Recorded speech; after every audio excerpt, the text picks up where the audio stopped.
Now, originally, that scene had a lot more violence when the cop couldn't get the key from the attendant. But as I told the BBC, you'll never see sex and violence on my show. Oh, you might see it in my home, but you'll never see it on my show. Which brings me right to who I am and why I'm here. To begin with, I'm Kelly Monteith. I want to clear that up right away because I'm sure the majority of the British public is going, Kelly who? Kelly Monteith? Who's she? And secondly, I was worried about that, you see, when the BBC invited me to do this show, because I thought, well, firstly, nobody will know who I am. Secondly, how would they react to an American comedian? Because that's what I do. I'm a comedian. And you get weird reactions when you tell people that. Some people don't believe me. What do you do? I'm a comedian. You're a comedian? You're a comedian? Well, you don't look like a comedian. What's my day off? Some people don't like comedians. I found that out the hard way. My first job in Las Vegas was with the Osmond brothers. Now, Las Vegas, I'm sure you've heard about it. It's a pretty loose town. A lot of gambling, a lot of drinking, a lot of nudity on stage. But working with the Osmond brothers, now they told me, they said, now look, if you're gonna work with us, you gotta work clean. I mean, there's no sexual references and no cursing on stage, which I didn't mind, really didn't bother me. Oh, I thought the urine test after every show was a bit heavy. But I realized I have an image to sustain, you see. But now their audience is mostly little girls. You get these audience, girls about 11, 12, 13, 14. That's the whole front part of the audience, see. Now, girls that age, they just hate comedians. They hate them. I'd see it every night. I'd come out on stage, they'd sit there, oh, God, a comedian. You gotta sit to a comedian. And everything I'd say, oh, gross. It's so gross. Comedian. I think that's why some people don't like comedians. It's that word, comedian, see? Because it's got kind of a negative image. I mean, it's always been used as a put-down. I remember that when I was growing up. If something happened in the classroom, that's always the first thing the teacher'd say. All right, who's the comedian? Make a joke your first day on a job, see what your boss says. 10 million people out of work, and I get a comedian. That's why it's so hard for me to get things like a loan from a bank, you see? It's really hard that way, because I put occupation comedian. Now, when they see that, they think twice, because, I mean, lend money to a guy that acts silly for a living? What if I defaulted? Poor guy that okayed the loan, they drag him up in front of his bosses. Now, let's see here, Hargrove. Bought this loan for $15,000 that defaulted that you lent here to a Mr. Kelly Monteith. Occupation comedian. Comedian? You lent $15,000 to a comedian? Because what the hell are you, Hargrove? Some kind of comedian? So sometimes it can be a liability. It's the only word that really describes what I do, though. Comic, now that's okay, I guess. That's just a derivative of the word comedian. Humorist and satirist, I never liked those terms. You know, they're a little elite for me. Buffoon, that's another one I never liked, you know?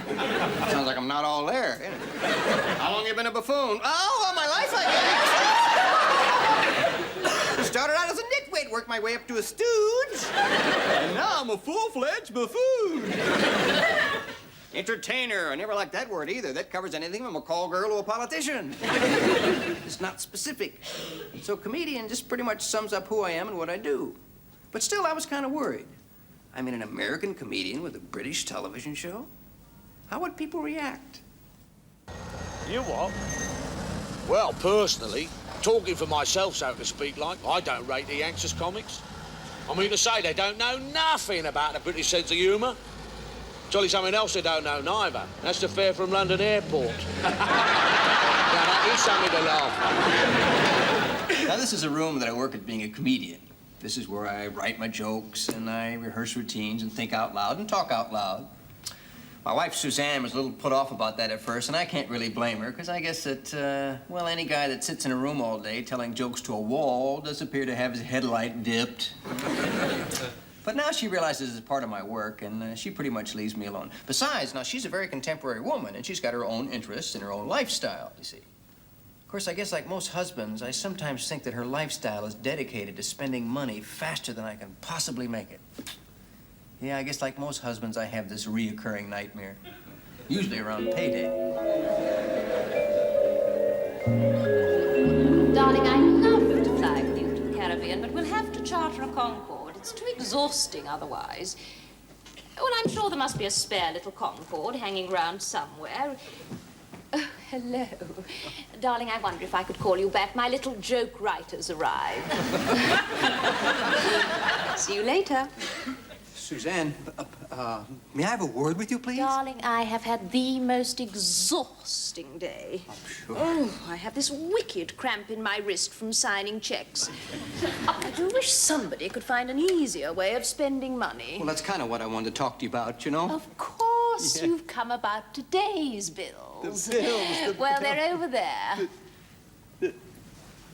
What, these are today's bills? Today's? Suzanne, there's hundreds of bills here. God, you must have hit every shop in Bond Street. Darling, you're exaggerating again. That's only the left-hand side. The right side? Anyway, just get rid of them. What am I going to do with them? My closet's full, my car, my trunks, my charts. Well, just put them in that wardrobe or anywhere. You know how I loathe clutter. Clutter. Yeah, sure. Listen, that's kind of what I wanted to talk to you about. I wish you'd hold a little restraint when it comes to all this. What is all this? That's the right-hand side of Bond Street. I'm already up to my assets and bills. Darling, you're being dramatic. I'm not being dramatic. I'm being hysteric. I'll have to write 10,000 jokes to pay for all these. Oh, God, you know how long it takes to write 10,000 jokes? How long? I wonder if they let you type late in Dartmoor. What is that you're feeding a dog? What is that stuff? Caviar?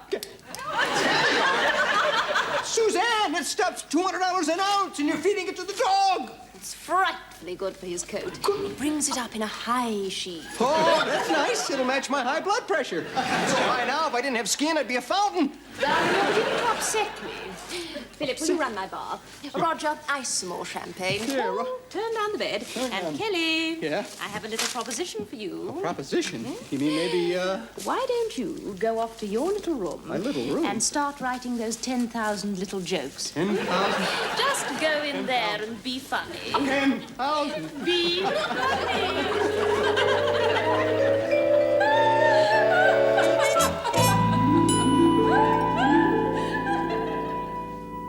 Now, I'm sure some husbands must recognize that nightmare. Now, really, my wife Suzanne's nothing like that. Oh, I suppose deep down inside, she has a little bit of decadence locked up someplace, but I think we all do. It's just that most of us control it better than others. Ones that don't go into politics. No, I wouldn't say Suzanne like that. She's very supportive of me, and she's always ready to get involved in just about anything that I do. Did you say dinner tonight? Uh-huh. I'm sorry, Kelly, I can't go. What do you mean you can't go? Well, I've got a class tonight. Oh, skip the class, Suzanne. This is important. So's my class. It's political science. I must have the credits. Oh, do you want a wife who knows something about the world or a vegetable? Well, right now, I'd settle for a vegetable. Look, I told him you were going to be there. Well, you just have to tell them I'll be on there. Well, I assumed that you'd want to be there. You assumed? Look, when we got married, I didn't hear anybody say anything about love, honor, and assume. Suzanne, this is a big chance for me. This guy's thinking about financing my movie. It could change my whole life. Well, look, Hal's your manager. He's going to be there, isn't he? Yeah, but I need you there, too. Why? Well, okay, you study political science. You know one of the most important things a politician can have is a wife, right? There's Mrs. Nixon, there's Mrs. Carter, there's Mr. Thatcher. He's a wife? Well, he is now. Anyway, it's the same for comedians. I mean, the people who run show business today, they're not actors. I mean, they're businessmen. They're lawyers and accountants and bankers. And just those people, though, they'd be reassured to know that I have a wife. You know, I mean, it makes everything look more, well, more stable. I did not marry you to become your token piece of stability. If that's what you think marriage is about, you don't need a wife. You need a building society. Look, is it too much for a husband to ask his wife to go with him on an important business dinner? I'd be more than happy to go with you if I didn't have this class. But, Kelly, a woman's got to do what a woman's got to do. Your fly's undone. Wasn't really, I just said that. Just to assert myself. I mean, you gotta do that once in a while.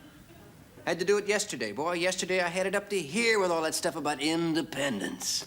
So I really laid down the law, boy. I mean, I really asserted myself. Left the toilet seat up. God, women hate that. You know? I don't know why. When I was a little boy, everybody hated it when I left it down. No, I think the hardest thing about an argument with my wife anymore is trying to figure out how to handle it, see? Because I know women's roles are changing, but where does that leave the man? I mean, there's just no definition anymore. The roles used to be so defined. Men did this and women did that. You know, it's been that way for centuries.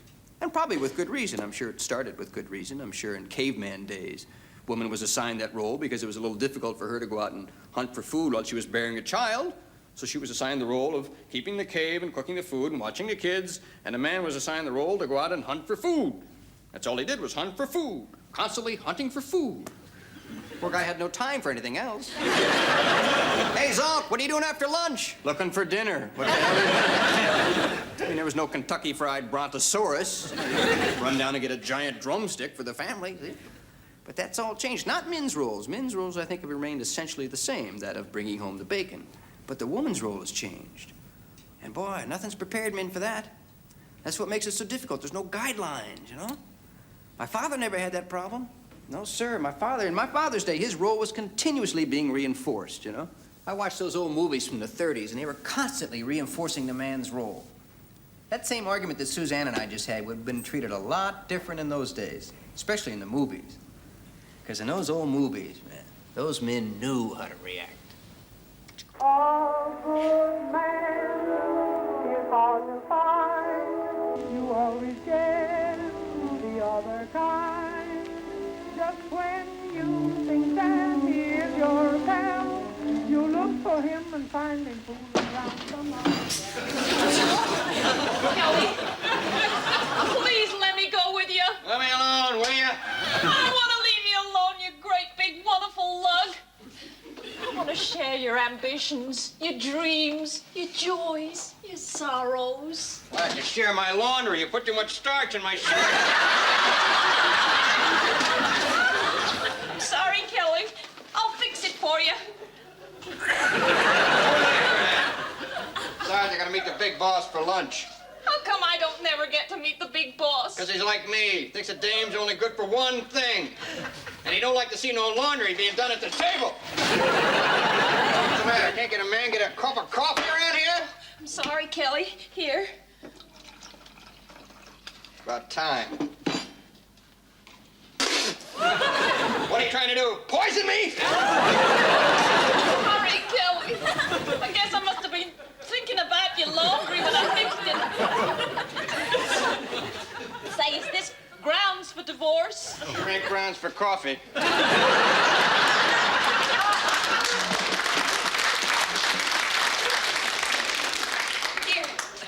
Here, why don't you have some soup? Soup? I hate soup!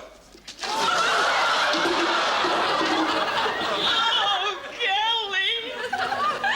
I only want to make you happy! Don't cook no more soup, you dumb broad! Oh, Kelly, I love you so much! Can't you see that, you big galoot? You're my man and I'm your woman.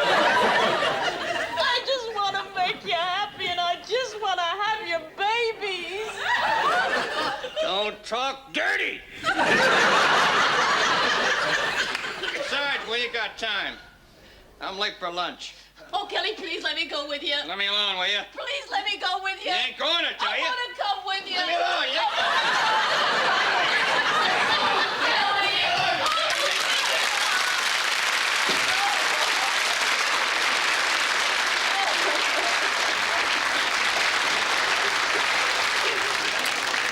It's a cinch they don't throw soup around like that anymore.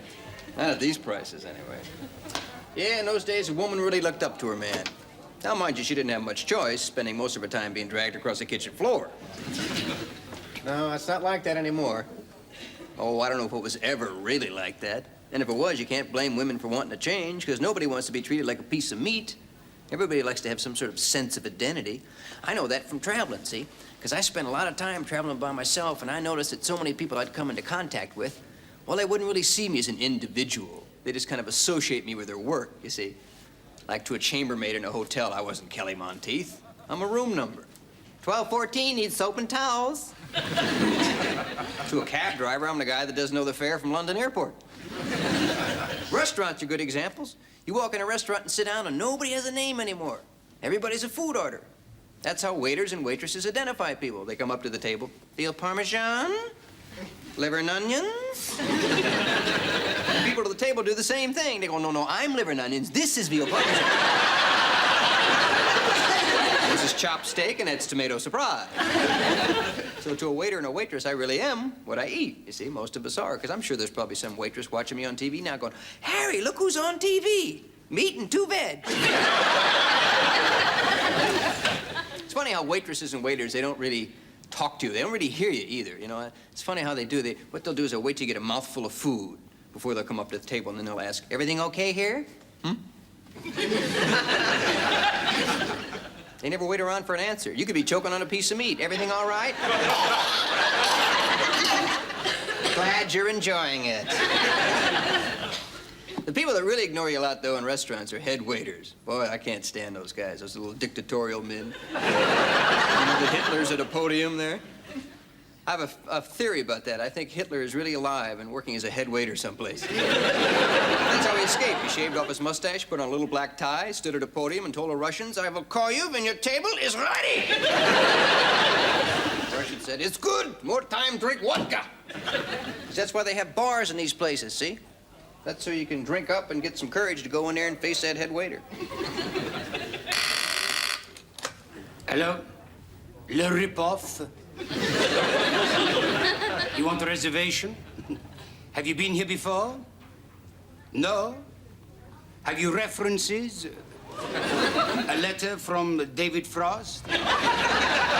You don't? Au revoir.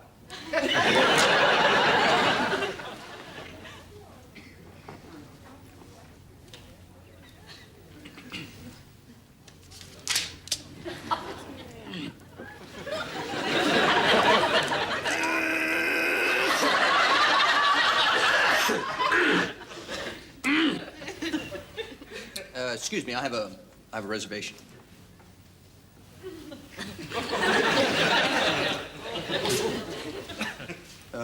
Reservation? Reservation?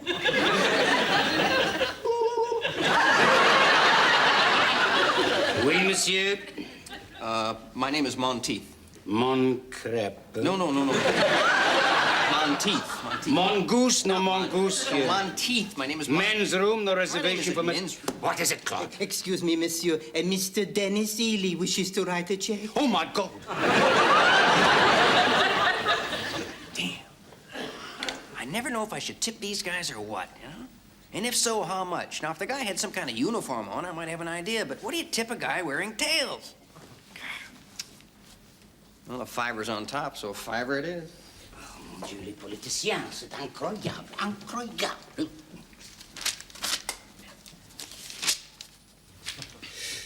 Excuse me, I have a reservation. My name is Monteith.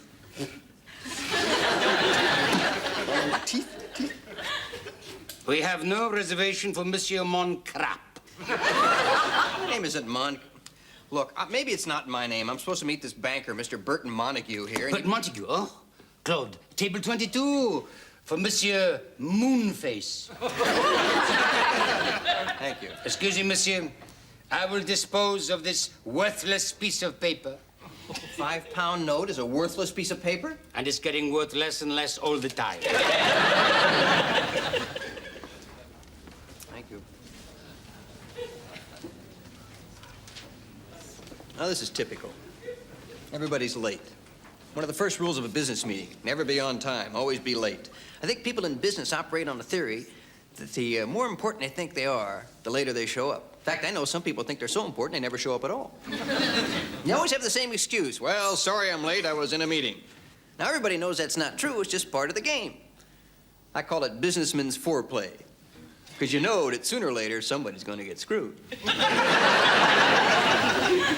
Yeah, I don't don't know why they insist upon having business meetings in restaurants anyway, because you never get anything accomplished. Nobody talks business before dinner. They don't talk business during dinner. And God knows they don't talk about it after dinner, because then everybody's thinking of only one thing. How can I stick the other guy with the bill? Kelly, baby! Good to see you. Hello. Sorry I'm late. I was in a meeting. Now, you don't have to make that excuse with me. I mean, you're my manager. You can't impress me. Well, I was in a meeting. With who? My ex-wife. Oh, God, what'd she want this time? The usual. Everything. What the hell, it's only money. At least I got my health. Triple scotch here and some cigarettes. 40 Turkish high tars. Turkish high tars. Hell, those things are killers. Oh, nothing to what I smoked when we were in Egypt. Nasser's Revenge, we used to call them. They were 1 part tobacco, 1 part mud, and 1 part camel dung. You actually smoke those? Well, that's all we could get. They tasted terrible, made you cough like hell, but you could go 3 weeks without water. What'd they do to your chest? Forgot. Nothing, but your back developed a hump. Now, where's this Mr. Montague, anyway? Relax, he'll be here. Now, just stay cool, Kelly. Monsieur? Ah, thank you. A cigarette, Thank you. Another triple, please. monsieur. Hell, for Now, God's Kelly, just stay cool. I know how to handle these city bankers when they're lending you a lot of money. Calmness, relaxation, and above all, a sense of traditional English dignity. Yeah. Burton, me old fella! How are you, my old sweetheart? Still got that same old secretary, you know what I mean? Please. I'm sorry to be late. I was at a meeting. Where else? Ah, and you must be Keith. No, it's Kelly. Of course, yes. I once had a dog named Kelly. See, you've got something in common already. Hey, what do you think of the script, Burton? Oh, I thought it was delicious. You mean you ate my script? You ate his script. That's very funny, eh, Burton? Very jolly, yes. You care for something from the bar, sir? You know I never touch spirits. Just have a bottle of, a well-mannered claret. Yeah, make it the oldest bottle you've got and bring me another triple. Oui, monsieur. Mr. Montague, I hate to get right down to business, but, well, what about the loan? Why don't we discuss that while we eat, eh? Well, I'd like to, but Mr. Montague, I've been on tenterhooks for weeks. I mean, do we get the financing or don't we? Well, to be perfectly honest with you, Kelly, after considering all the available options... Your wine, sir. 76. Yes, that's quite a good year, right. My movie career's in the balance, and he's choosing wine. But he's very good at it. How? Now, Kelly, calm down. I'm sure he's going to give us the decision. What decision? The financing. Ah, yes, the financing. Well, don't forget that I'm ultimately responsible to the board and the shareholders. And you are, shall we say, a special case. After all, your occupation is unusual. You lent £1 million to a comedian? Just what the hell are you, Montague? Some kind of comedian? Are you all right, Mr. Monteith? You look a trifle pale. Oh, I guess I'm just a little anxious. Well, of course, yes. And believe me, I'm as anxious as you are to get these discussions underway. So why don't I start with a shrimp cocktail? And the tomatoes rossini are quite good here. Sounds good to me. What would you like, Kelly? I'd like to know what his decision is. Very well. When I say decision, I don't mean decision in the final sense. Of course, nothing is final when it comes to decision. On the other hand, I'm not saying that it's inconclusive. No, I think it's crucial to the ongoing development of this project within the parameters laid down by the framework of references that are open to us at this point of time. It's essential that we keep every available option open, whilst at the same time not losing sight of the fact that it is likely that A, and do understand that I'm suggesting this for your consideration and your consideration only, and that B, we do not box ourselves into a circle. To sum up, then, it is in the ultimate interests of all the parties concerned that we maintain a mutual trust and confidence and move forward based on the precepts that I have just clarified for you, secure in the knowledge that we shall arrive at a meaningful conclusion that will be of mutual benefit to all concerned. And I think saute potatoes.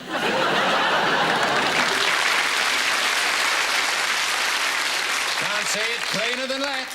Isn't that right, Kelly? Yeah, Waiter, triple scotch here, please. Make that 2. Oui, monsieur. Make it 4. Yeah. Oui, monsieur. They're very slow here, Mr. Montague.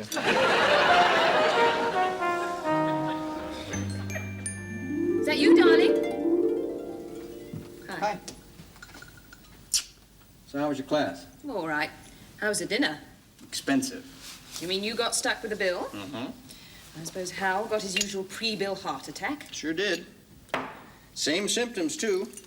Old paralysis in the writing hand, followed by tightness around the wallet.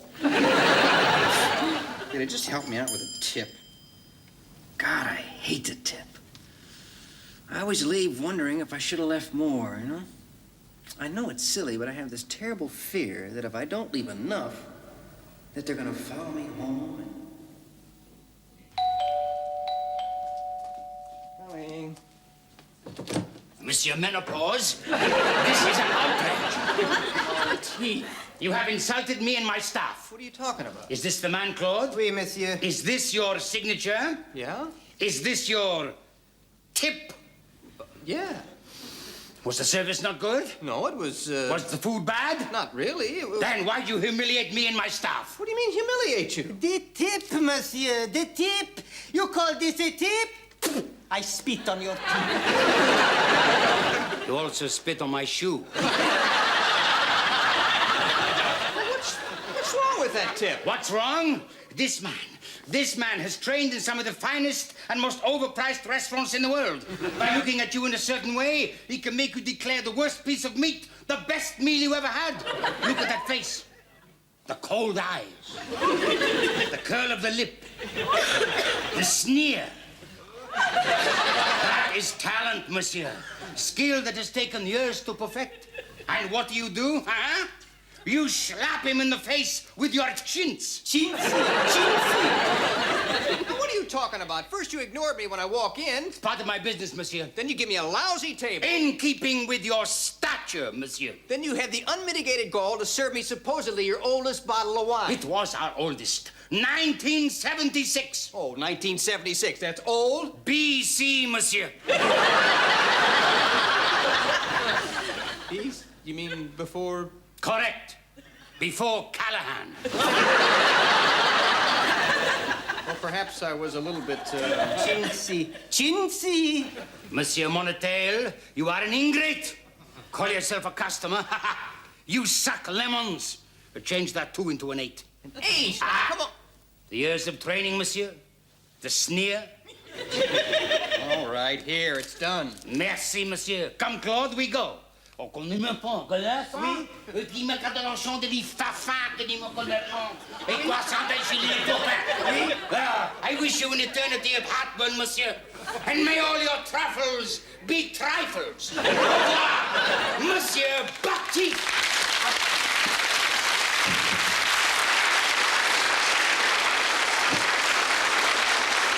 Monteith! Kelly Monteith.